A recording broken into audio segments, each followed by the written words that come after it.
Well, so what are the downsides of this? Like, what are hazards, pitfalls, things about which we should be aware if we were intrigued by this and wanting to step into it? I mean, there will always be those people that want to invade your anonymity, which is why I've kind of turned it into like a joke.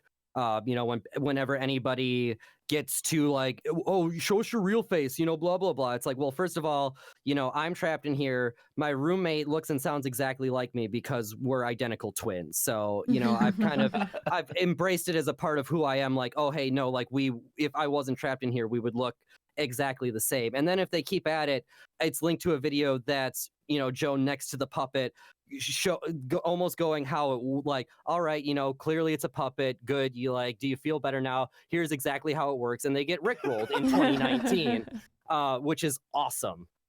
So I'm still rickrolling people in 2019, and then they come back and there's a laugh about it. So there's a way to disarm people about it, but it can be hard. Like I do a lot of like, oh well, roommate stories, because I do have kind of a hard time separating, and I like talking about. I was gonna ask about stuff, that. you know, so I just kind of make it the same.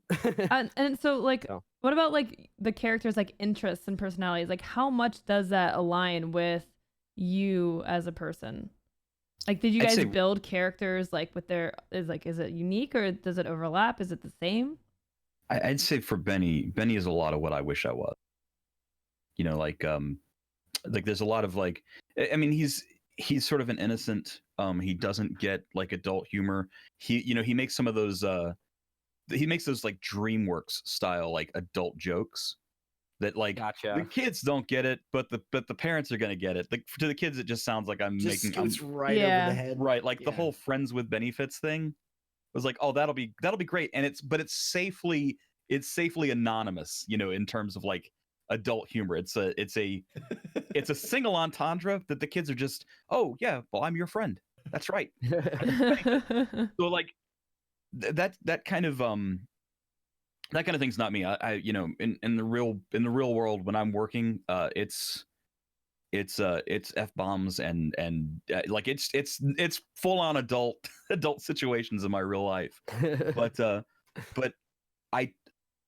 I think when I flip that switch, when I say I'm this character, I'm like, that's the line that's drawn. Like somebody comes in and says, do a face reveal, for instance, and it's, nope, okay, well, all right, well, so I swipe Benny's hand over his face, and that's that classic, like from a frown to a smile sort of thing. And it's like, oh, there we go, there's the face, there it is. Like, I'm never going to show you that part of me. I'm just never going to show you that part.